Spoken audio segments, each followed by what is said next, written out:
So is there a particular God moment in any of the years that you've been here? Is there just something that's happened while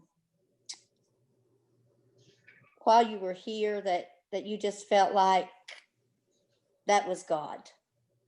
I can share one. It had nothing to do with me, and I was completely unaware of it until afterwards. So he's not on the call here, but one of our youth, Aaron, was with us, and he's never used a power tool before, ever. And I was helping him use the circular saw as we were cutting some wood, and we got a couple pictures of that. And I, as we're putting them on the blog and we're sharing them, that experience for him, to me, if I remember right, I was probably like slightly annoyed that we weren't cutting straight, or maybe, I was about to waste a piece of wood that we couldn't spare. My mind was way off to the left and not paying attention to what was happening with him, which was he was operating that power tool for the very first time. So when he went back, he shared that with his mother, and his mother kind of confidentially, I guess I'm letting it out of the bag here, pulled me aside and said, that was a really big moment for him. Really big moment for him, that he was able to spin that thing and not worry about, and have some confidence in doing that. And, and I had something to do with that, but at the same time, completely unaware that I was even there at the same time. So there was a small little God moment for somebody else, but, it's just those little things.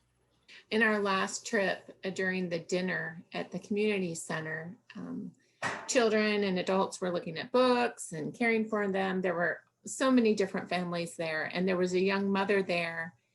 And my husband and I try and kind of float around the room and talk to different people and meet people that we haven't met before. And I was talking to her, and I believe it was her mother. And I just sat down and spoke with them, and she had this very, very tiny infant, pretty new.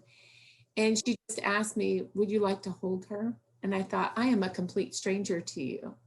And I said, absolutely. I mean, it brought tears to my eyes. And I think I got to rock that baby for about a half hour and just love on her. And mother left and went and looked for books. And it was a wonderful, wonderful moment between mamas. Yeah, there it is. Yeah. Oh. Yeah. Thank you, Chris, for sharing that picture. Yeah. Thank you, Chris. For me, Anita, the moment is on the last day, the early morning.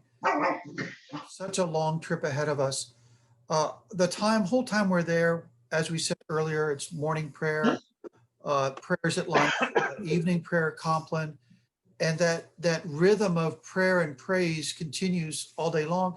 But on Sunday morning is when we get up early and we light the candles at the altar and we celebrate Eucharist. And we sing a hymn. And we say, Jerry and Anita are right upstairs. You cannot leave here without them hearing us sing. And everyone will just belt out the hymn. God himself is with us, or holy, holy, holy. And to hear the voices not only talk and not only pray and not only be gracious and thankful, but to hear the voices sing hymns of praise to Almighty God before we load up and head home. That's always a soul-shaking moment for me. And we hear. What really resonates with me is a lot of little moments for me personally, and seeing other people, as Chris said. But on our last trip, Sarah Navalsky was doing something that she learned through other mission trips, where she kind of brought us all together at the end of the evening and summarized, asked us some particular questions just to share about the day. And really enlightening, really thought-provoking and interesting to see everybody and hear everybody's perspective of, going through the day and what their initial thought was, 3 hours later, and what stuck in their mind. So that was that was something that I think we should continue to do on all of our trips.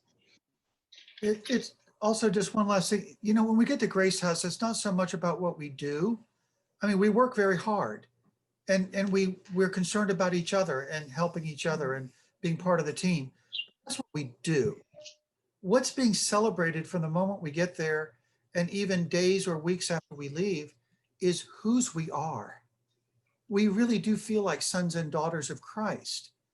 And that's a commodity that's not very, that's not very plenteous out in the world. It's not communicated very well in our secular world.